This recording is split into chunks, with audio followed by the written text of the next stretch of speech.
Baik Bapak Ibu sekalian, sebelum kita mulai acara ini, kami harapkan pada teman-teman yang masih berada di luar untuk masuk bergabung bersama kami di sini. Sambil juga menunggu Bapak Kepala Sekolah. Saat ini beliau masih ada kegiatan lain di musola, sosialisasi tentang kesehatan remaja.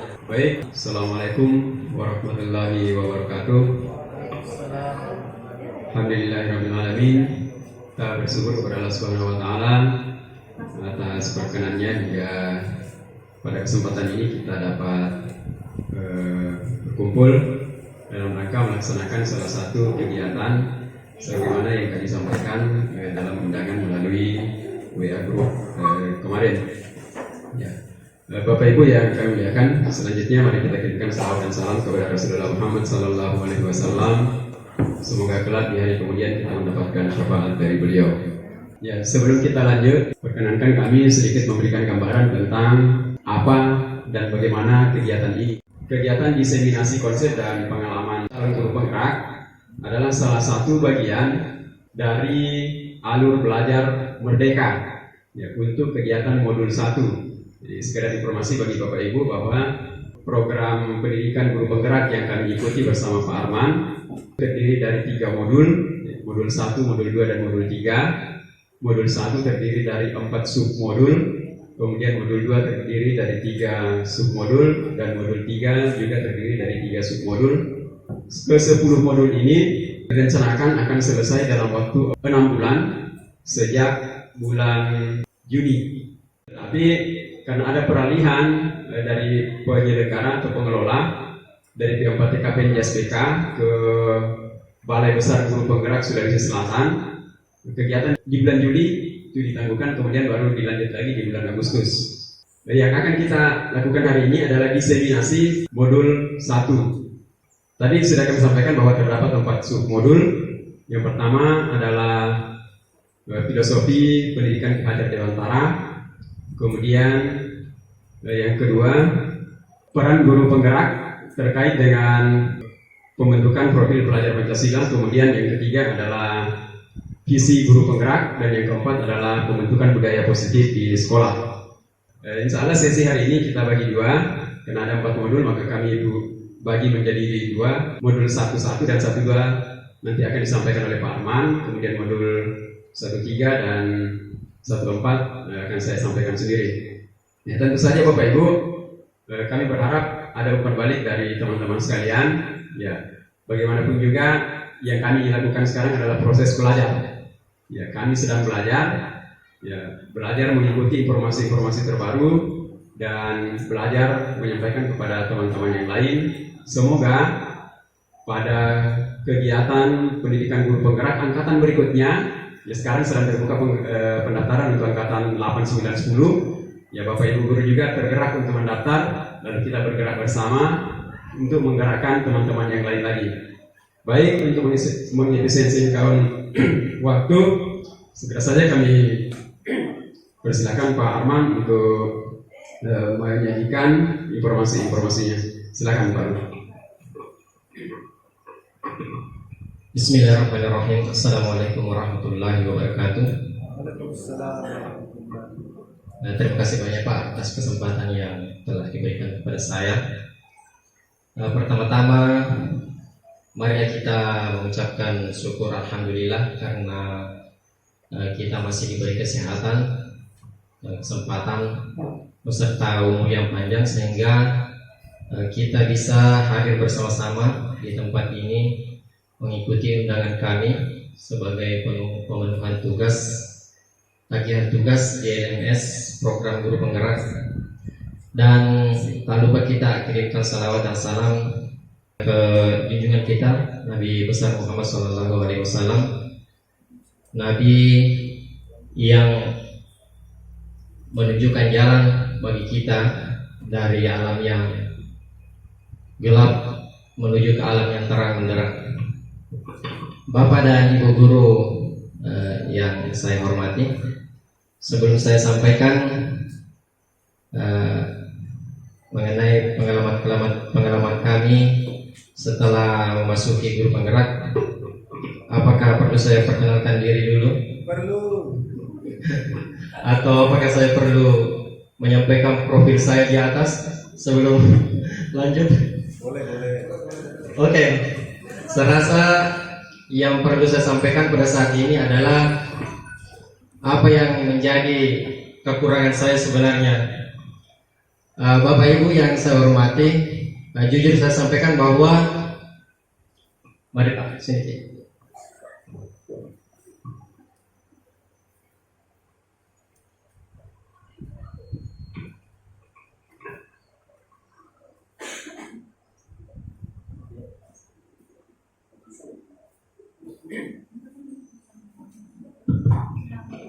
Baik Bapak Ibu, untuk sementara sesi Pak Arman kita jeda. Bung, Bapak Kepala Sekolah sudah bergabung bersama kita.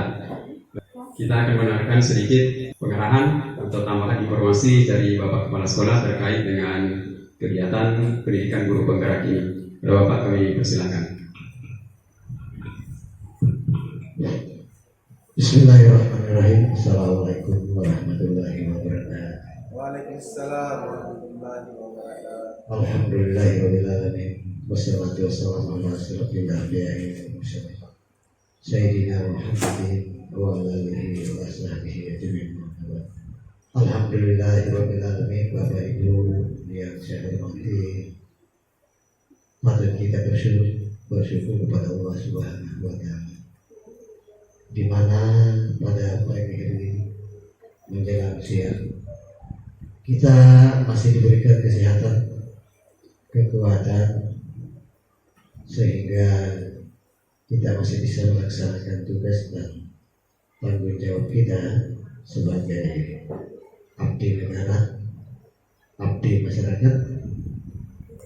Kemudian tadi malam saya ditelepon oleh Bapak Salahuddin kaitan dengan kegiatan pertemuan guru penggerak. Bapak Ibu, beberapa bulan yang lalu juga diundang oleh dari guru penggerak oleh kepala sekolah diundang oleh guru penggerak yang pada waktu itu dilaksanakan di Palopo, di hotel Agung.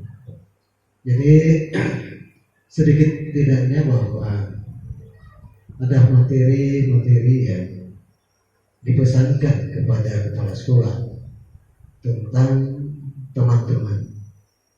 Alhamdulillah kita beruntung ada 2 rekan kita yang lulus di dalam guru penggerak. Olehnya itu saya selaku pimpinan di SMK Negeri 5 merasa berbangga hati atas perjuangan pada 2 teman kita yang di Pasal dengan Parman, sehingga beliau bisa lolos di dalam seleksi guru penggerak. Olehnya itu Bapak Ibu, kelulusan kedua beliau ini adalah bukan mudah, tetapi ini penuh dengan tantangan, penuh dengan perjuangan, sehingga beliau bisa lulus. Dari sekian banyak guru yang mengikuti tes guru penggerak ini, tapi ya alhamdulillah 2 teman kita ini berhasil lulus. Olehnya itu saya himbau, saya sampaikan kepada Bapak Ibu yang kemarin mengikuti tes guru penggerak supaya juga betul-betul berusaha, sehingga Bapak Ibu apabila ada lagi tes berikutnya bisa Bapak Ibu lulus juga. Karena satu peluang besar, salah satunya apabila kita sudah lulus guru penggerak, maka insya Allah akan menjadi kepala sekolah ke depan. Tinggal menunggu waktunya Bapak Ibu. Olehnya itu Bapak Ibu, saya harapkan Bapak Ibu juga seperti berjuang. Ya, apalagi kedua beliau yang lulus, terutama Pak Arman, sangat muda, masih muda. Beliau bisa lolos di dalam tes guru penggerak.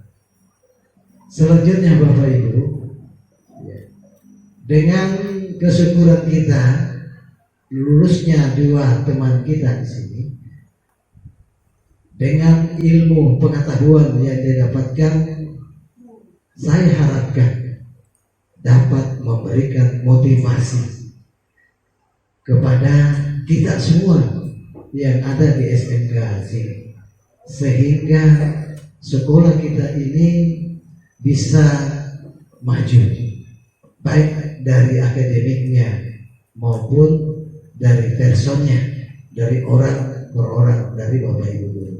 Karena ya, pengetahuan selama mengikuti guru penggerak ini banyak sekali pengalaman-pengalaman yang baru yang didapatkan oleh kedua beliau. Dan mari kita bersama-sama mendukung program-program teman-teman yang lulus ini, kedua bapak ini, sehingga apa yang menjadi programnya bisa terwujud. Dengan kebersamaan kita, insya Allah Bapak Ibu, apa yang dialami, apa yang menjadi kesulitan kedua teman, insya Allah kalau ada kebersamaan kita, insya Allah akan bisa terwujud. Demikian arahan saya dari atas nama kepala sekolah, mengucapkan terima kasih kepada Bapak Ibu semua, terutama kedua Bapak yang telah lulus dalam guru penggerak.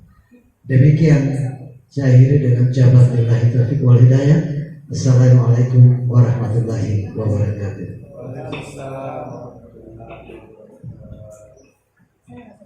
Terima kasih Bapak Kepala Sekolah atas arahannya.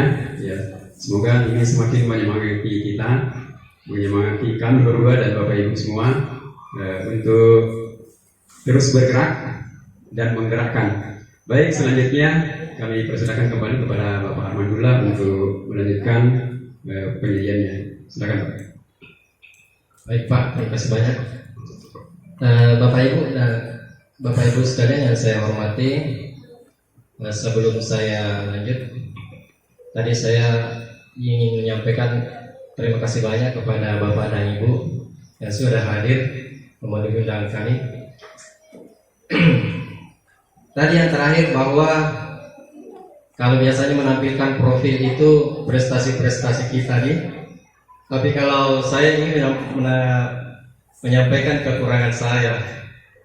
Jujur saya sampaikan bahwa kegiatan seperti ini belum pernah saya laksanakan sebelumnya. Berbicara ataupun menyampaikan materi di dalam forum resmi, saya belum pernah mengikutinya. Dan setelah masuk di guru penggerak ini, saya merasa bahwa mungkin disinilah waktunya saya belajar, termasuk seperti kegiatan seperti ini. Kalau saya berbicara, sebenarnya saya lancar berbicara kalau duduk-duduk santai di luar bersama teman-teman. Tapi kalau dalam forum-forum resmi seperti ini, saya terkadang apa yang saya mau bilang itu saya lupa. Terkadang sudah bisa susun, tapi dalam perjalanan kok hilangnya. Artinya saya mengamati diri saya dari dulu ada istilahnya demam panggung. Jadi kalau berada di depan orang, apalagi dalam forum resmi, terkadang sudah dikonsep baik-baik hilang. Nah, itu juga salah satu harapan saya setelah bergabung di guru penggerak ini. Mudah-mudahan secara perlahan hal itu bisa terlatih dan demam panggungnya bisa sedikit berkurang. Oke, saya lanjut Bapak Ibu bahwa pada kegiatan kami ini Tadi Pak Sal sudah melakukan pembagian bahwa saya akan menyampaikan. Kami sudah melewati 4 modul dan pada saat ini 2 modul bagian saya akan saya sampaikan apa-apa yang telah kami dapatkan di dalam proses belajar dalam kegiatan guru penggerak. Saya kira cukup untuk apa yang akan saya sampaikan pada hari ini. Lebih dan kurangnya mohon dimaafkan. Wabillahi taufiq wal hidayah. Wassalamualaikum warahmatullahi wabarakatuh. Untuk selanjutnya di modul 13 dan 14 akan dibawakan oleh Bapak Sarudin SPD MPD untuk mengefisienkan waktu dan tempat dipersilakan.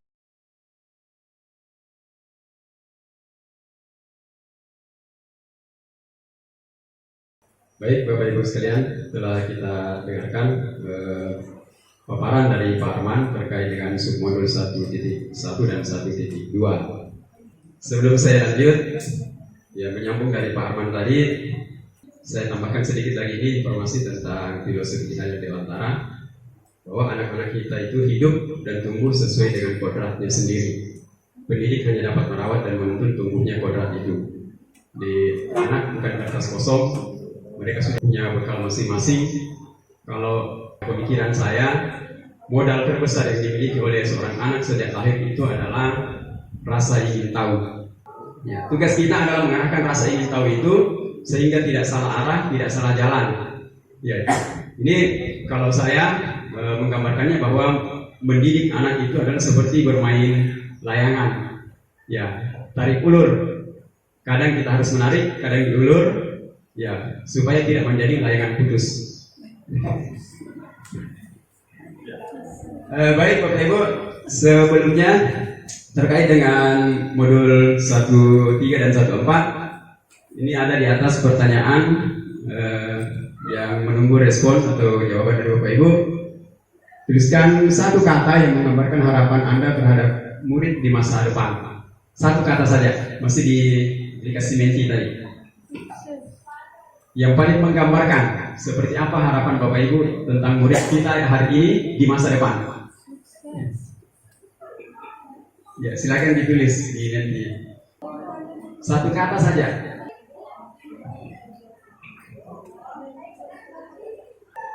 Sukses, berakhlak, berkarakter, berhasil.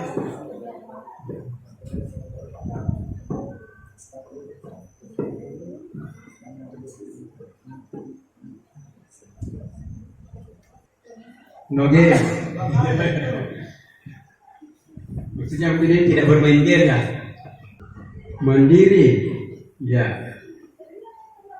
Bermoral, berkarakter, sukses, berhasil, no game, mandiri, berakhlak. Ya, mungkin cukup ya. Baik Bapak Ibu. Baru saja Bapak Ibu sudah menuliskan gambaran tentang seperti apa murid-murid kita di masa depan, dan itu adalah visinya Bapak Ibu guru. Visi Bapak Ibu sekalian itu seperti lukisan lengkap yang menggambarkan tentang harapan dan cita-cita yang sangat diharapkan terjadi di masa depan dan belum terjadi sekarang, sehingga visi itu dapat diibaratkan sebagai sebuah bintang penunjuk arah. Jadi orang kalau kita cari gambar-gambar di internet itu, ketika kita mengetikkan kata kunci visi, itu biasanya itu dia menunjuk ke arah sana atau ada arahnya, ke arah mana yang akan dituju, itulah visi. Dia belum terjadi saat ini, tetapi dia merupakan representasi visual akan masa depan. Ya, dia gambaran masa depan. Nah, tadi kata-kata yang Bapak Ibu tuliskan itu sudah menggambarkan seperti apa harapan kita tentang anak-anak kita di masa depan. Salah satu tagihan kami di modul 1.2 adalah membuat imajinasi, membuat gambaran tentang seperti apa murid kita di masa depan. Saya menulisnya begini, ya tidak mesti sama dengan Bapak Ibu. Ya, ini yang bisa saya pikirkan bahwa murid-murid saya di masa depan itu berkarakter adaptif, mandiri, dan bahagia. Tidak ada orang yang tidak ingin bahagia. Ya. Nah, mengapa berkarakter Bapak Ibu sekalian? Karena kita adalah makhluk sosial dan makhluk beragama. Ya, kita berinteraksi dengan makhluk hidup yang juga membutuhkan perlakuan-perlakuan tertentu. Itu tercover pada karakter. Ya, bagi kita yang beragama tentu menjalankan agama sesuai dengan keyakinan masing-masing. Ya, beriman dan bertakwa juga sesuai dengan salah satu dari profil pelajar Pancasila. Ya, kemudian adaptif. Ini juga saya turunkan dari profil pelajar Pancasila, yaitu berkebinekaan global. Adaptif, menurut saya ini adalah bahwa anak-anak kita di masa depan itu harus mampu menyesuaikan diri dengan lingkungan. Ini terkait tadi juga dengan bekal awalnya siswa anak-anak kita, bahwa mereka itu punya kodrat alamiahnya. Dia punya kodrat alamiah, bawaan lahir, tetapi mereka akan hidup pada zaman yang berbeda yang kita sebut sebagai kodrat zaman. Jadi dia harus adaptif. Ya, pesan-pesan orang tua kita juga dulu bilang, ajarkan anakmu dengan pendidikan yang berbeda dengan zamanmu, karena mereka akan hidup pada zaman yang berbeda juga. Ya, maka kita harus membekali mereka dengan kemampuan untuk beradaptasi pada lingkungan-lingkungan terbaru di mana mereka hidup. Ya, mungkin saja kita sudah tidak ada, tetapi mereka masih hidup dan pada kondisi yang sangat berbeda. Apalagi kondisi kita sekarang ini sangat terkait dengan kemajuan teknologi informasi dan komunikasi. Kemudian mandiri. Mengapa mandiri? Ya, karena dalam kebinekaan itu, ya, mereka yang tidak bisa mandiri tidak akan bisa memenuhi kebutuhan hidupnya. Jadi, salah satu cara untuk memenuhi kebutuhan hidup adalah mandiri. Sebenarnya ini mandiri nanti ada turunannya, ada lagi inovatif. Inovatif itu menggambarkan bahwa seseorang itu tidak gampang menyerah. Ya, dia bisa hidup dalam kondisi apa saja. Ya, dia bisa hidup dalam kondisi apa saja. Nah, mereka yang mandiri bisa memenuhi segala kebutuhannya dengan memanfaatkan apa saja yang ada di sekitarnya, tentu akan mencapai kebahagiaan. Nah, kebahagiaan ini relatif, tergantung apa ukurannya bahagia menurut diri masing-masing. Ya, oke. Baik, selanjutnya, ya, seorang guru penggerak, seorang guru harus memiliki visi seperti ini, Bapak Ibu sekalian. Rumusannya tidak mesti sama, tetapi ada kata-kata kunci yang menjadi harapan kita bagi anak-anak kita di masa depan. Ya, selengkapnya ini kemudian saya jabarkan berdasarkan teori-teori yang kita pelajari. Nah, rumusan visi dari kata-kata kunci tadi adalah terwujudnya alumnus yang berkarakter adaptif, mandiri, dan inovatif, serta bahagia melalui pembelajaran yang berpihak pada murid. Nah, perhatikan Bapak Ibu, seorang guru harus memiliki visi, ya, untuk mewujudkan sesuatu. Ya, tentu saja mewujudkan murid kita di masa depan seperti apa. Aktivitas apa yang kita lakukan adalah mewujudkan, ya, hasil dari kegiatan itu adalah terwujudnya adanya suatu kondisi. Dalam konteks ini adalah alumnus yang berkarakter adaptif, mandiri, inovatif, dan bahagia. Dengan cara apa? Melalui pembelajaran yang berpihak pada murid. Mengapa harus berpihak kepada murid? Ya, ini tadi yang dibahas Pak Arman, bahwa orientasi pendidikan kita adalah murid. Berhamba pada murid, memuliakan murid. Semua kondisi kita ciptakan untuk keberpihakan kepada murid. Tapi bagaimana murid bisa senang di kelas, menjadikan sekolah sebagai rumah kedua. Karena prinsipnya bahwa semua rumah adalah sekolah, dan semua sekolah adalah rumah, semua murid adalah guru, dan semua guru adalah murid. Kita lanjut. Untuk melaksanakan sebuah visi, ya, tentu kita butuh misi. Misi apa yang kita lakukan? Untuk bisa melakukan sebuah misi, kita bisa menerapkan salah satu manajemen perubahan yang kita sebut sebagai inquiry apresiatif. Sekedar informasi Bapak Ibu sekalian, bahwa di program guru penggerak yang kami ikuti, bagi saya ini ada banyak kejutan-kejutannya. Ada banyak hal-hal tidak terduga yang kemudian muncul, dan kadang saya itu kalau muncul lagi materi, oh iya deh, kenapa bisa begitu? Termasuk inquiry apresiatif. Dan ketika kita diskusikan, kita bahas sedikit-sedikit, oh luar biasa ini inquiry apresiatif. Coba Bapak Ibu perhatikan, ada dua pertanyaan dengan gambar pada layar di atas. Gambar pertama, kendala apa yang akan kita hadapi? Kemudian yang kedua, apa yang kita miliki untuk melaksanakan program ini? Adakah perbedaan yang Bapak Ibu rasakan ketika membaca pertanyaan pertama dan membaca pertanyaan kedua?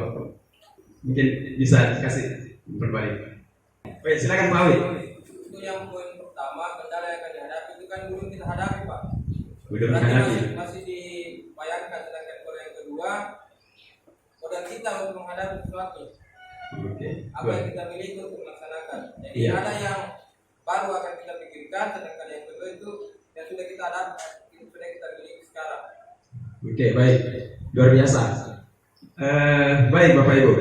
Ini pertanyaan pemantik untuk memahami apa itu inquiry apresiatif. Pertanyaan pertama, sudah mendahulukan masalah. Di sana akan ada masalah. Maka mereka akan sibuk menyiapkan cara untuk mengatasi masalah. Sibuk membicarakan masalahnya. Ketika mempelajari ini Bapak Ibu, saya teringat dosen saya dulu. Kalau kita diskusi di ruang kuliah, ada yang selalu bilang, masalahnya begini Pak. Kok itu selalu masalah memikirkan? Ya, tidak berharap masa depan. Hidupnya sempit sekali karena masalah terus dipikir. Nah, ini akan kita ubah dengan manajemen inquiry apresiatif. Kita bertanya, apa yang sudah kita miliki? Potensi apa yang sudah kita punya? Masalah itu bukan penghalang. Jadi orang akan fokus pada memikirkan apa potensinya, apa aset yang dia miliki, sehingga semua anggota komunitas itu akan selalu berpikir positif. Kita bisa, kita bisa, kita bisa. Oh, ada ini, ada ini. Apa mau mengajar itu anak-anak di sana begini. Mau praktek tidak ada begini. Ya. Apa yang kita punya? Apa yang kita punya? Maksimalkan. Itu inquiry apresiatif. Sederhananya seperti itu. Ya. Potensi apa yang kita miliki? Guru-guru saya, kita ini misalnya 60 orang. Ini bisa begini, ini bisa begini. Kita bisa manfaatkan seperti ini. Ya, itu inquiry apresiatif. Sederhananya begitu. Kemudian, landasan berpikirnya inquiry apresiatif ini adalah fokus pada upaya kolaborasi untuk menemukan hal positif dalam diri seseorang atau organisasi. Ya, baik yang kita miliki di masa lalu, yang kita miliki di masa sekarang, dan yang bisa diperkirakan kita miliki di masa depan. Kemudian inquiry apresiatif itu sekali lagi ini adalah sebuah pendekatan manajemen perubahan yang bersifat kolaboratif dan berbasis pada kekuatan. Kita fokus pada kekuatan, apa yang kita punya. Artinya kita minimalkan keluhan dan memaksimalkan harapan. Kemudian membantu membebaskan potensi inovatif dan kreativitas. Ini saya ingat salah satu materi dulu di kelas calon kepala sekolah, kewirausahaan. Dan saya menarik benang merahnya ke sini bahwa dalam sebuah manajemen itu ada inovasi dan kreativitas. Ini juga sedikit saya tuliskan di blog saya kemarin tentang cerita masa depan guru penggerak. Ini saya kaitkan juga dengan materi sebelumnya, di materi cakep yang dulu. Kita dikasih kasus, misalnya begini, akan dilaksanakan acara penamatan. Sekolah tidak punya dana, tetapi acara penamatan itu akan tetap dilaksanakan. Seperti apa caranya? Ya, maka kita berhayal. Di sekolah saya ada jurusan sepeda motor. Maka untuk menggalang dana anak-anak sepeda motor akan kita arahkan untuk membuat servis murah, bukan gratis, sekaligus ini memberdayakan anak-anak dan mengajak kepada kewirausahaan. Kemudian kita punya misalnya jurusan teknik bangunan, ada cetakan batakonya, dan jurusan-jurusan lain juga seperti itu. Itu yang saya maksud, bahwa membebaskan potensi inovasi dan kreativitas. Karena yang dibangun di awal itu adalah harapan bahwa kita bisa, kita bisa, kita bisa. Kita punya ini, mari maksimalkan. Itu di inquiry apresiatif. Kemudian menyatukan orang dengan cara yang tidak dapat dilakukan oleh proses manajemen perubahan yang biasa. Ini menurut pencetus dari gagasan inquiry apresiatif. Ya tentu saja biasanya kalau ada teori seperti ini itu bermula dari riset-riset terdahulu yang biasanya masif ya dan berkesinambungan. Kemudian ya masih senada dengan yang tadi bahwa inquiry apresiatif itu dimulai dengan menggali hal-hal yang positif, berpikir positif dan berjiwa besar. Selanjutnya setelah menggali informasi-informasi tentang potensi yang kita miliki tadi, maka kita arahkan untuk membuat sebuah prakarsa perubahan. Keinginan untuk melakukan perubahan. Kita mulai dari hal-hal yang kecil. Di sini seorang pemimpin, kalau kita guru adalah pemimpin pembelajaran, itu akan menyelaraskan kekuatan yang dimiliki oleh organisasi. Organisasi dalam ini adalah murid-murid yang kita miliki di kelas seperti apa. Kemudian seorang pemimpin, kalau kita guru adalah pemimpin pembelajaran, selalu mengupayakan agar kelemahan suatu sistem dalam organisasi tidak menjadi penghalang. Dari prakarsa perubahan ini kemudian kita buat sebuah langkah-langkah perubahan yang kita sebutnya bagja. Apa itu bagja? Yaitu B-nya membuat pertanyaan. Kita buat pertanyaan-pertanyaan utama tentang potensi-potensi kita. Kemudian ambil pelajaran. Ambil pelajarannya ini bisa dari orang lain yang memiliki pengalaman yang baik tentang apa yang akan kita lakukan, atau dari pengalaman diri sendiri, atau dari murid kita sendiri. Ya bisa kita jadikan sebagai penguat untuk melaksanakan perubahan yang kita rencanakan. Kemudian gali mimpi. Ya harus ada tujuan. Kita mau apa? Kemudian jabarkan rencana. Nah setelah ada tujuannya, kemudian tadi ada visinya, ya jabarkan rencana. Saya, Bapak Ibu sekalian, dari konsep bagja ini saya buat dalam bentuk kalimat saya sendiri. Kenali potensi, bangun harapan, ciptakan kolaborasi, lakukan aksi nyata, jadilah guru impian. Kenali potensi sebenarnya terkait juga tadi dengan buat pertanyaan, kemudian ambil pelajaran. Kita dalam komunitas ini apa ya pengalaman terbaik kita? Ya best practice-nya apa? Misalnya Bapak Ibu pernah mengajar melakukan sesuatu yang tidak biasa, itu bisa kita ambil sebagai potensi. Kemudian dari potensi-potensi itu kita bangun harapannya. Ya di atas tadi disebut sebagai gali mimpi. Saya berharap nanti murid-murid saya seperti ini. Ya. Lalu ciptakan kolaborasi. Kolaborasi adalah sebuah keniscayaan dalam sebuah komunitas. Tidak bisa jalan sendiri. Sehebat apapun sebuah program, sebuah apapun person-person yang ada di dalam sebuah sistem, kalau tidak ada kolaborasinya, tidak mungkin tercapai tujuan bersama itu. Kemudian lakukan aksi nyata. Nah, ini yang memang butuh passion yang kuat, butuh kekuatan dari dalam. Kalau tadi itu disebutnya Pak Arman itu ada motivasi intrinsik. Ya, butuh passion yang kuat, lakukan aksi nyata. Saya sendiri Bapak Ibu dalam banyak hal aksi nyatanya kurang. Memang di kegiatan guru penggerak juga bagian ya kalau dibilang berat, ya beratnya di sini di aksi nyata. Ya, karena memang kita sudah harus melakukan sesuatu. Melakukan perintah itu kadang lebih berat daripada meninggalkan larangan. Ya, karena kalau kita mau melakukan sesuatu itu harus digerakkan. Kalau meninggalkan larangan, tinggal saja. Kemudian selanjutnya budaya positif. Ini masuk materi di modul 1.4. Ini pertanyaan pemantik, silakan dipikir-pikir lagi.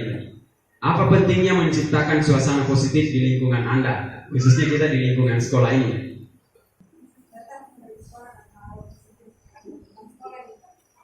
Ya, supaya betah tinggal di sekolah. Ya, baik Bapak Ibu.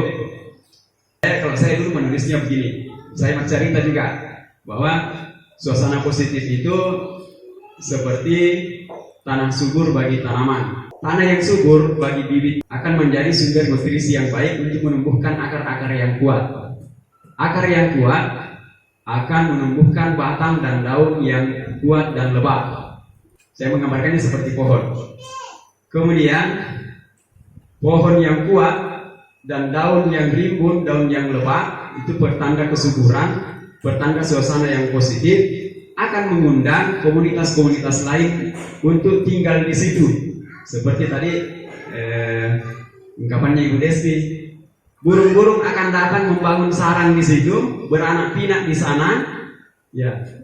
Kemudian kesuburan tanahnya juga akan mendukung tumbuhnya, keluarnya buah-buah yang manis yang dapat dinikmati oleh binatang yang lain, dinikmati oleh manusia, dan dapat menumbuhkan pohon-pohon yang baru lagi. Seperti itu yang saya gambarkan. Ya. Sekiranya kita sepakat bahwa suasana positif itu akan menumbuhkan kebetahan juga akan menumbuhkan rasa kepemilikan yang sama, dan kepemilikan yang sama itu akan membangun keinginan untuk terus menjaga suasana itu. Baik, terkait dengan budaya positif, ini ada satu konsep, ini namanya disiplin positif. Jadi sebenarnya cukup dikatakan disiplin. Kalau selama ini kita mengatakan disiplin itu berarti taat aturan, datang tepat waktu, pulang tepat waktu. Kalau kita menggunakan pemahaman disiplin sebagai taat kepada aturan, maka disiplin itu terbangun hanya karena adanya motivasi eksternal, hanya karena ada sesuatu di luar sana yang mengawasi kita. Kalau kita tidak lakukan, maka kita dikatakan tidak disiplin. Padahal sebenarnya disiplin itu adalah sebuah bentuk kontrol diri, belajar mengatur diri sendiri untuk mencapai suatu tujuan yang mulia. Disiplin itu adalah merdeka dari perintah dan merdeka memerintah diri sendiri. Nah, kemudian tujuan mulia yang dimaksud dalam disiplin positif ini adalah nilai-nilai kebajikan yang bersifat universal. Ya. Ada namanya nilai-nilai kebajikan yang bersifat universal. Ini tidak terkait dengan suku, tidak terkait dengan bangsa, tidak terkait dengan geografi di mana Anda berada, dan kadang ini bahkan disebut tidak terkait dengan agama. Misalnya, kalau di profil pelajar Pancasila tadi, meskipun ada tetap dikatakan beriman bertakwa kepada Tuhan Yang Maha Esa, ya ini adalah nilai kebajikan yang seharusnya dimiliki oleh pelajar kita. Kemudian mandiri. Mandiri ini tidak terikat dengan suku. Suku mana saja pasti menginginkan ada kemandirian bagi anggota komunitasnya. Kemudian bernalar kritis. Kemudian berkebinekaan global. Dia mampu menerima segala bentuk perbedaan secara umum, baik dalam lingkup bangsanya maupun sebagai bagian dari masyarakat internasional. Kemudian bergotong royong dan kreatif. Ini sebagian saja dari contoh-contoh nilai kebajikan ya yang dirumuskan dalam bentuk profil pelajar Pancasila. Ada nilai kebajikan lain yang lebih bersifat umum seperti ini, ya, banyak: peduli, rajin, integritas, rasa hormat, ya, banyak sekali. Ya, saya hanya mengambil 2 sumber ini. Kalau yang di modul itu ada 7 kalau tidak salah, dengan nilai-nilai kebajikan yang berbeda, ya meskipun ada beberapa yang beririsan. Kalau di lingkup kita, nilai kebajikan yang mesti kita arahkan misalnya percaya diri. Ya, mengapa? Karena salah satu yang membuat guru bekerja keras untuk membuat pembelajaran berhasil adalah kurangnya kepercayaan diri pada murid. Kemudian semangat, kira ini perlu dimiliki. Gotong royong ada tadi, rendah hati. Rendah hati beda dengan rendah diri. Kalau rendah diri nanti membuat percaya dirinya kurang, dan seterusnya. Kira seperti itu Bapak Ibu tentang disiplin. Nah, kemudian disiplin itu akan dibentuk dengan 3 macam motivasi. Orang melakukan atau tidak melakukan sesuatu itu biasanya didorong oleh 3 hal. Yang pertama, untuk menghindari ketidaknyamanan atau hukuman. Misalnya, kenapa harus datang tepat waktu? Supaya tidak dihukum. Ya. Kenapa kamu tidak pulang lebih awal? Karena besok pasti dicari. Dia menghindari ketidaknyamanan atau hukuman. Kemudian untuk mendapatkan imbalan atau penghargaan dari orang lain. Ini kapan disebut bekerja dengan pamrih. Ada apa-apanya baru mau berbuat. Kalau anak-anak kita, kenapa masuk kelas? Ya supaya dapat nilai. Kenapa ikut ulangan? Supaya dapat nilai. Kemudian motivasi yang paling tinggi adalah untuk menjadi diri sendiri dan menghargai nilai-nilai yang sudah mereka percaya, itu nilai-nilai kebajikan universal tadi. Motivasi yang ketiga ini disebut motivasi yang paling tinggi karena dia bersifat intrinsik, bersifat dari dalam, muncul dari dalam. Nah, ini yang harus kita bangun secara person maupun secara komunitas. Kemudian Bapak Ibu, sering kita dengarkan istilah hukuman dan konsekuensi. Di modul ini juga baru saya bisa mendapatkan perbedaan yang jelas tentang hukuman dan konsekuensi. Kita bisa bilang begini, kamu boleh tidak datang besok, tapi konsekuensinya adalah Ya. Bisa saja kita tidak melakukan begini, tapi konsekuensinya adalah kamu boleh tidak mengumpulkan tugas, tapi dihukum, misalnya gitu. Nah, di sini Bapak Ibu kita bisa melihat apa perbedaan antara hukuman dan konsekuensi. Jadi kalau hukuman itu tindakan atau perlakuan yang bersifat satu arah, dilakukan oleh guru terhadap murid, ya, secara fisik maupun psikis. Jadi hukuman itu bukan hanya karena dipukul, bukan karena dijewer, dicubit, ya, tetapi juga bisa jadi karena tidak ditatap dengan itu ya, karena itu hancur nih, ya. Jadi hukuman itu bukan nanti dipukul baru disebut hukuman, itu hukuman fisik. Ada benar, sebenarnya atau didiamkan.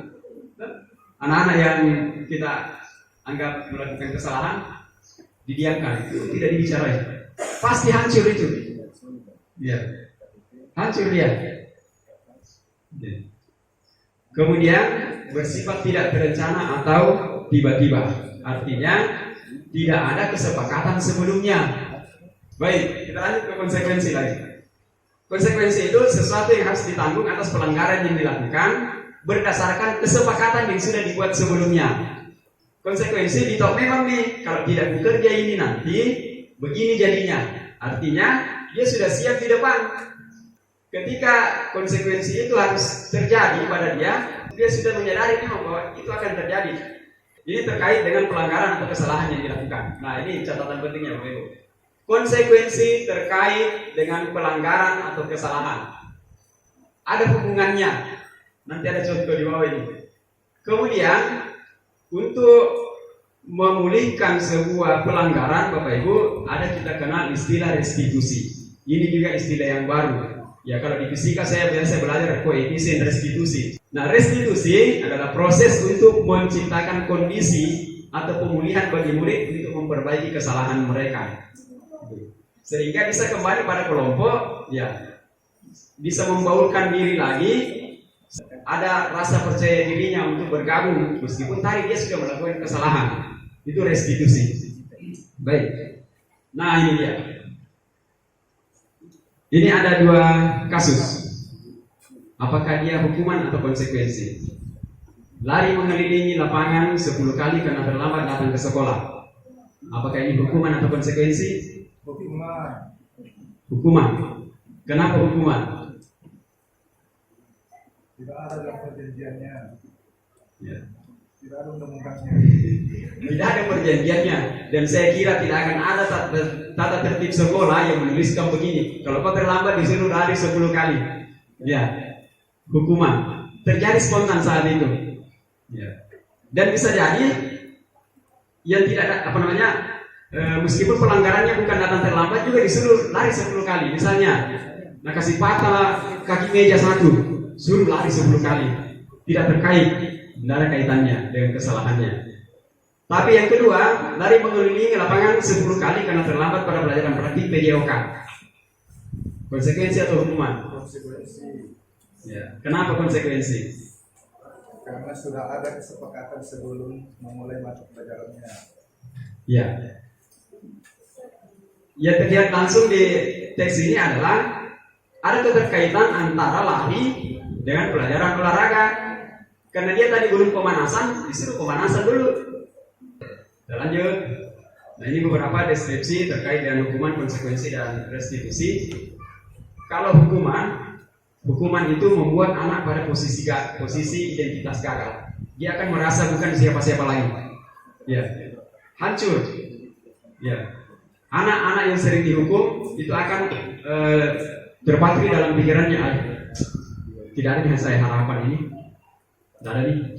Dan ini kasusnya Bapak Ibu pernah terjadi di sini.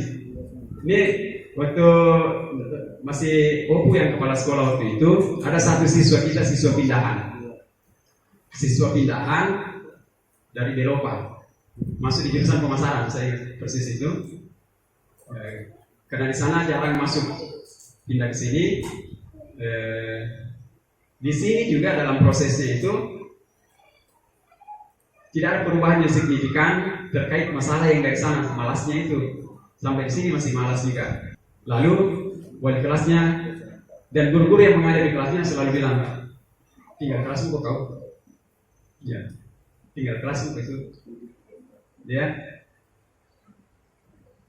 Karena tidak ada perubahan, waktu saya masih di kesiswaan, saya panggil di perpustakaan. Ada 2 orang itu saya panggil. Kenapa? Apa masalahnya? Kenapa tidak ada upaya-upaya untuk berubah? Gitu. Dia bilang begini, Bapak Ibu. Bagaimana Kak Pak? Mau keperbaiki, nah tinggal kelas dia juga nanti. Ya. Sudah tidak ada harapan, hilang. Hasilnya Bapak Ibu benar-benar dia tinggal kelas lalu pindah ke sekolah lain. Ya, orang tuanya datang ke saya menangis. Ya, datang di rumah. Mamanya sama neneknya. Bapaknya itu sepupu 2 kali dengan saya.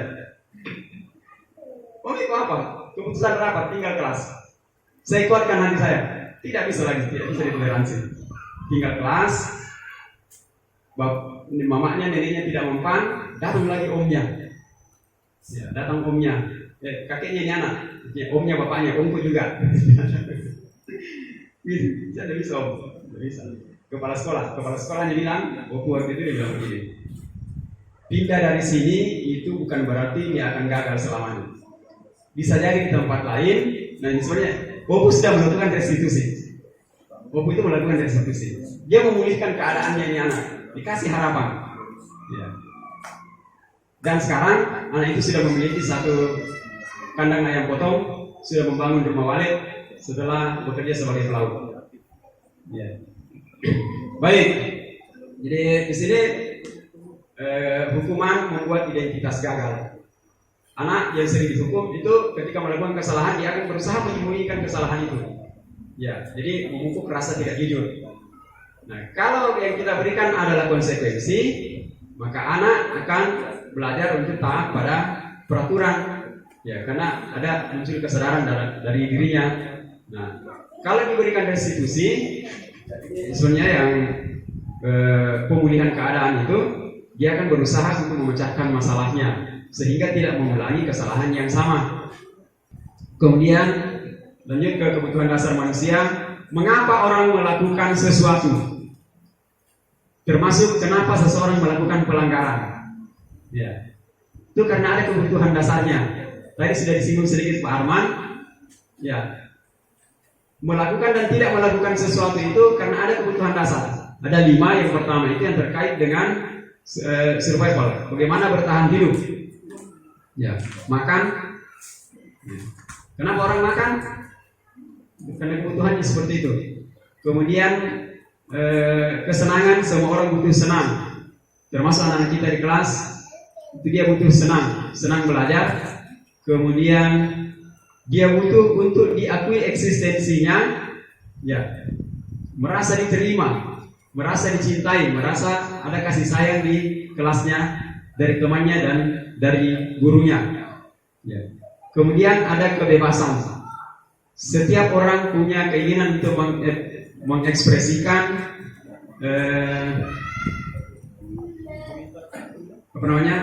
bakat dan minatnya. Kemudian ada keinginan untuk menguasai sesuatu. Nah, Bapak Ibu, salah satu yang bisa kita lakukan sebenarnya dengan 5 kebutuhan dasar manusia ini nanti di modul yang sementara kami pelajari sekarang itu pembelajaran berdiferensiasi.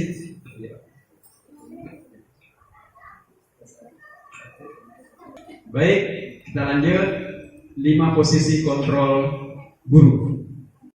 Guru dalam interaksinya dengan siswa di kelas memiliki 5 posisi kontrol yang dirangkum seperti ini. Ada guru yang memposisikan diri sebagai penghukum. Ada yang suka membuat anak merasa bersalah. Ada yang menempatkan diri sebagai teman. Ada yang berposisi sebagai pemantau. Dan ada yang bertindak sebagai manajer. Seperti apa kelima posisi kontrol ini kita lihat di sini. Penghukum. Kalau penghukum memang memberikan hukuman fisik dan verbal. Kata-kata yang itu ini. Ya, katakan.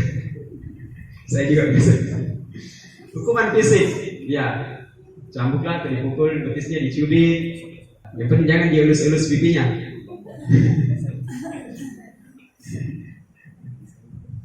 Kemudian senantiasa mengatakan bahwa sekolah memerlukan sistem atau alat yang dapat lebih menekan murid lebih dalam. Penghukum ini dia pemegang teguh tata tertib. Ini tata tertib, tidak boleh dilanggar. Itu beberapa kata-kata yang sering diucapkan seperti ini. Patuhi aturannya atau jago. Kemudian ini kamu selalu saja salah. Ilmu verbal dibuat psikologinya runtuh.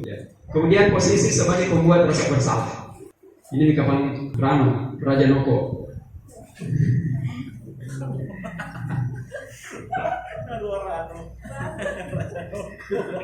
Meskipun dia suaranya lembut, ya, tetapi dia memanfaatkan suasana itu tadi.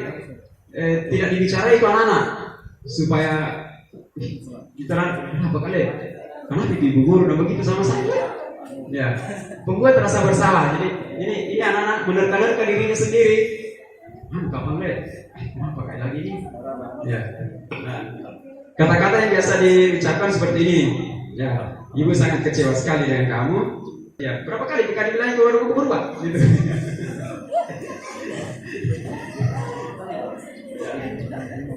Ini saya sering bilang dulu ini. Kalau dipanggil lagi bapakmu ke sini, kira-kira apa itu perasaannya? Ya. Sekarang juga masih sering. Jadi kalau sudah itu kayak terutama di rumah Bapak Ibu, ya biasa saya itu setelah tadi itu ceritanya di hadir Dewantara, ku bayangkan itu anak-anakku, anak di rumah bukan anak di sekolah, ya.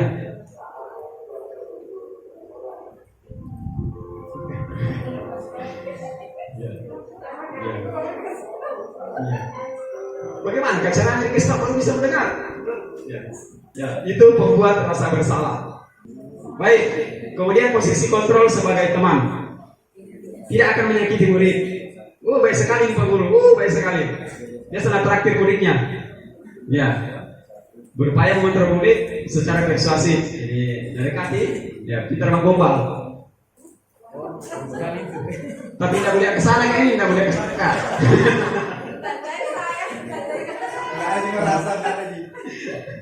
Ya.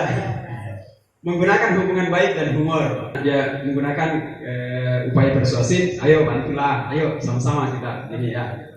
Nah, tetapi kadang bilang juga begini, dulu pakai dulu selama ini yang saya bantukan mendekati, tetapi mungkin masa lalunya. Ya. Iya. Ya sudah, kali ini tidak apa-apa, nanti ibu bantu bereskan. Nah, perhatikan kalimat terakhir, nanti ibu bantu bereskan. Ini posisi sebagai teman tetapi memanjakan. Efeknya apa nanti? Kalau bukan guru itu yang suri, tidak mau hina kerja. Itu tidak bilang gurunya.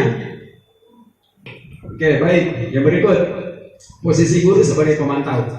Nah, pemantau ini mengandalkan hasil pengamatan. Dia itu tukang catat. Melanggar lagi ini.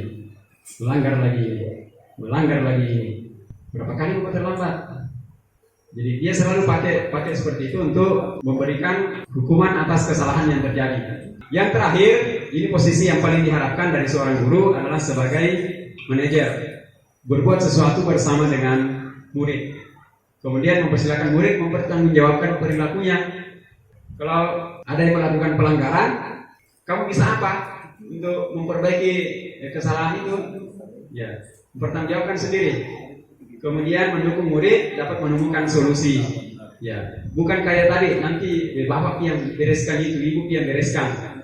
Diarahkan, ya sesuai dengan kodratnya, sesuai dengan potensinya untuk menemukan sendiri secara mandiri. Ya, bisa secara inovatif. Cari cara untuk menyelesaikan permasalahan itu.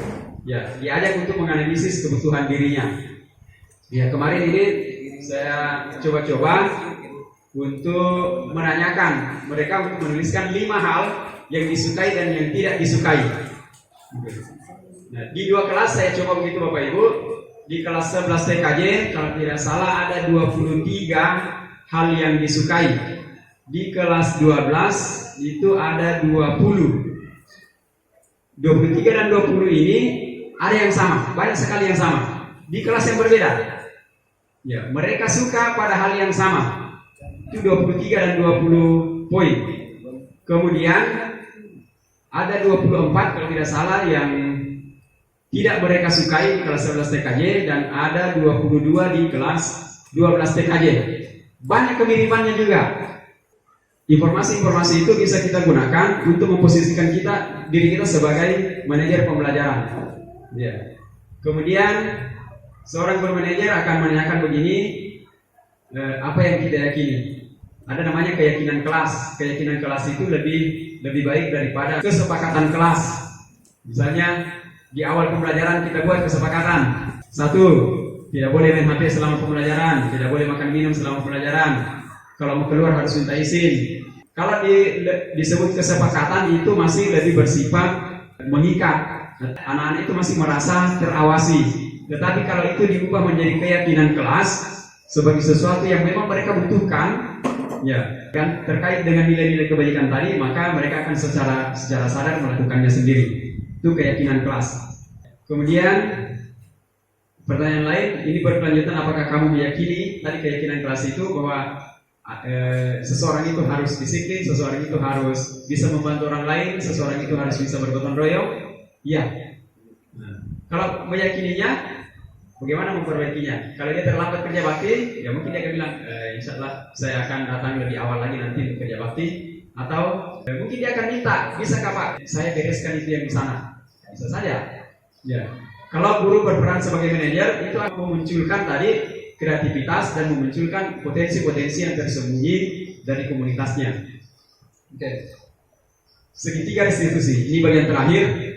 Untuk menutupi tentang hukuman dan konsekuensi, maka salah satu cara yang bisa kita lakukan adalah dengan menerapkan segitiga restitusi. Sebelum ke sini saya singgung sedikit lagi tentang hukuman dan penghargaan. Materi ini udah bilang Pak Arman kemarin, itu acak-acak itu pikiran. Selama ini harapan kita memberikan hukuman, maka anak tidak akan melakukannya lagi. Ketika diberikan penghargaan, maka dia akan terus melakukannya. Tetapi ternyata Bapak Ibu, ada yang disebut dengan menghukum melalui penghargaan. Artinya apa? Penghargaan yang kita berikan kepada seseorang, terutama kepada anak, itu justru menjadi hukuman bagi mereka. Kenapa? Karena penghargaan itu akan memunculkan motivasi yang ekstrinsik. Dia tidak permanen motivasinya. Bahkan di modul ini disajikan beberapa hasil penelitian yang menunjukkan bahwa orang yang di awal sudah dijanjikan sesuatu untuk melakukan sebuah perbuatan justru menunjukkan hasil kerja yang lebih buruk daripada yang tidak dijanjikan sesuatu. Ya baik, kita lanjut ke segitiga restitusi. Nah, segitiga restitusi ini adalah sebuah langkah yang terdiri dari 3 hal untuk membangun budaya positif terutama di lingkungan sekolah. Yang pertama adalah menstabilkan identitas.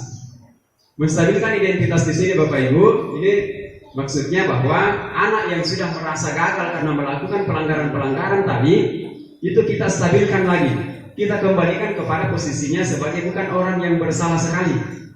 Terangkul, kenapa? Kita cari tahu akar masalahnya.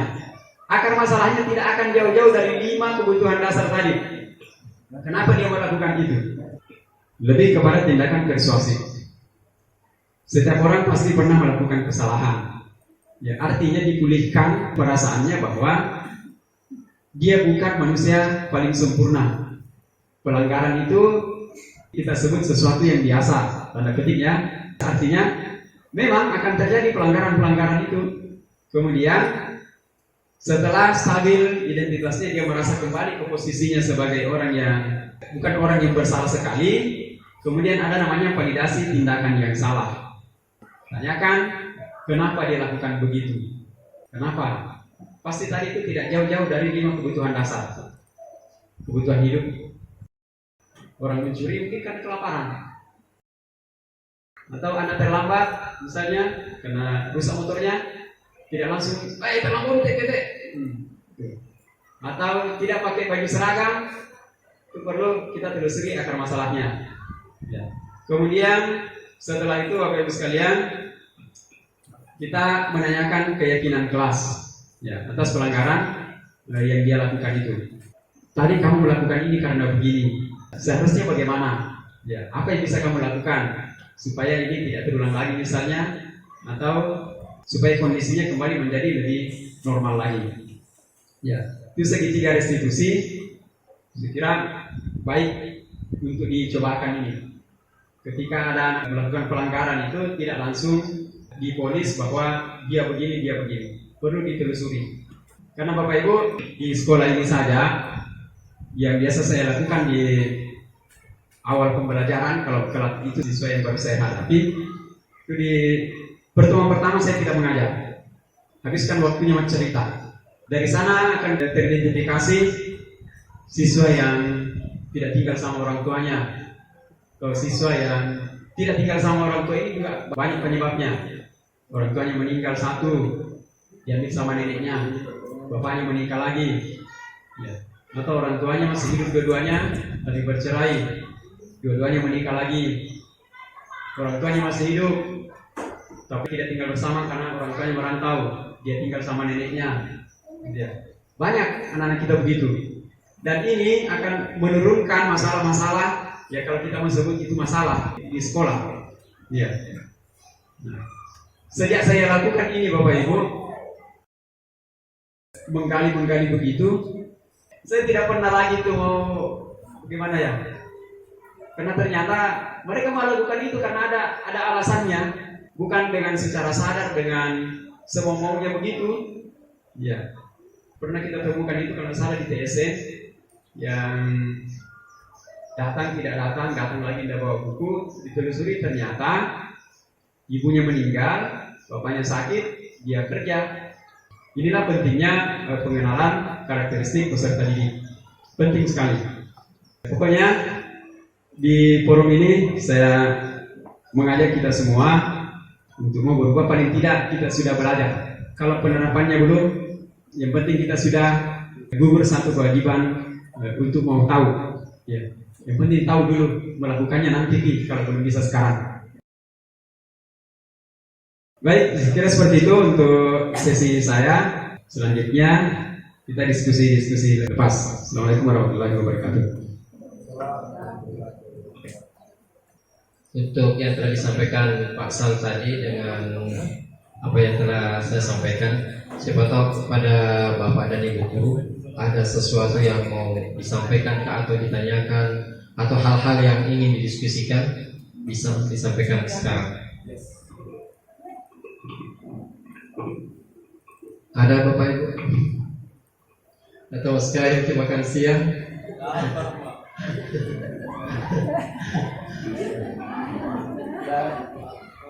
Tidak ada? Kalau tidak ada mungkin bisa ditutup kali. Ya. Oh iya. Kalau tidak ada, saya secara pribadi mengucapkan terima kasih kepada Bapak Ibu. Tapi sebelum kita menutup acara ini, saya ingin menyampaikan kepada Bapak dan Ibu yang memiliki kesempatan untuk bisa belajar atau bergabung dalam program guru penggerak, saya sangat-sangat recommended, karena dengan masuk ke program ini betul-betul banyak hal yang bisa kita pelajari, banyak hal-hal baru dan banyak hal menantang. Sebenarnya saya sejak masuk di program ini, saya selalu merasa sejak muncul ini pengumuman, yang saya lakukan bukan mengucapkan syukur sebenarnya. Yang saya ucapkan waktu itu adalah astagfirullah, saya lulus. Tapi setelah masuk dalam program ini, setiap mengikuti setiap langkahnya, setiap tingkatnya itu betul-betul menarik dan sangat menantang, sehingga membuat saya seakan-akan ketika sudah mau mundur maju lagi. Akhirnya sampai pada tahap ini betul-betul banyak hal yang baru, banyak hal menantang yang kita dapatkan dalam program guru penggerak ini. Jadi saya sangat recommended kepada Bapak dan Ibu guru yang punya kesempatan untuk mendaftar, silakan mendaftar sekarang. Ini sudah terdaftar, sudah terbuka untuk guru-guru yang belum tergabung dalam guru penggerak. Yang kedua Bapak Ibu, bahwa seperti yang saya sampaikan, seperti saya menyampaikannya tidak terlalu bagus mungkin ya. Tidak terlalu bagus. Jadi kalau kita gabung sendiri di dalam program ini, kita akan mempelajarinya secara rinci sehingga kita mendapatkan ilmu yang betul-betul bisa diterapkan untuk perkembangan dan keberhasilan anak didik kita. Sekian mungkin dari saya, Pak. Baik Bapak Ibu, saya tambahkan sedikit lagi. Kenapa saya ikut mau mendaftar di program guru penggerak? Ya, dulu program guru penggerak angkatan 1 sampai 4 sampai 3 ya. Itu pelaksanaannya 9 bulan. Ya. Saya belum pernah mendapatkan pelatihan untuk peningkatan kompetensi pedagogik yang durasinya panjang begitu. Saya penasaran sekali, ada apa di sana? Ya, begitu ada pengumuman saya coba mendaftar. Ya, tetapi agak lama juga baru saya lengkapi persyaratan pendaftarnya. Ya, karena itu ada persyaratannya menulis esai. Ya, kalau persyaratan administratif gampang dipenuhi. Ya, isi kepala sekolah, ya, dan lain-lain seperti itu gampang diketik. Ada formatnya, tinggal diisi nama tak. Yang agak berat itu di esai. Oh, banyak sekali itu esainya. Ada jumlah karakternya. Tetapi itu juga menantang. Ya, memunculkan ingatan-ingatan saya tentang guru-guru saya di SD, SMP, SMA sampai kuliah. Karena di situ ada pertanyaannya, siapa guru Anda yang paling Anda ingat? Dan ini ternyata berlanjut ada materinya itu menuliskan 2 kejadian yang pernah dialami, yang menyenangkan dan tidak menyenangkan. Nah, terkait dengan ini masih ada waktu untuk mengikuti pendaftaran program ini. Harapan kita Bapak Ibu semakin banyak yang bisa mendaftar, misalnya kita bisa bantu untuk diskusi-diskusinya. Ya, silakan cek di SIM PKB, aktifkan itu akun belajar ID-nya. Ya, karena ada banyak kejutan-kejutan di program ini. Saya tidak tahu nanti yang angkatan 8, 9, 10 apakah masih 6 bulan atau sebetulnya dikurangi. Kemudian keunggulannya Bapak Ibu dengan mengikuti PPG, Bapak Ibu yang belum sertifikasi itu nanti lebih mudah lagi. Kalaupun tadi kepala sekolah bilang alumni program guru penggerak ini bisa menjadi kepala sekolah, ya itu urusan mungkin ya jangan dipikir. Ya, karena SMK dulu itu hanya 13. Guru penggeraknya sekarang ada 3. Ya. Yang punya sertifikat cakep ada 2. Kalau menjadi kepala sekolah motivasinya bisa juga tapi tipis-tipis. Ya, kita mau belajar. Ya. Tadi Pak Arman bilang kadang sudah mau berhenti. Begitu masuk lagi sesi elaborasi, terbakar lagi semangat. Ya, baik Bapak Ibu, seperti itu mungkin dari kami. Ya, kita semua mau berubah untuk komunitas yang lebih baik. Terima kasih atas kehadirannya. Sekali lagi, ini akan menjadi pendorong yang sangat kuat untuk kami untuk terus bergerak. Assalamualaikum warahmatullahi wabarakatuh.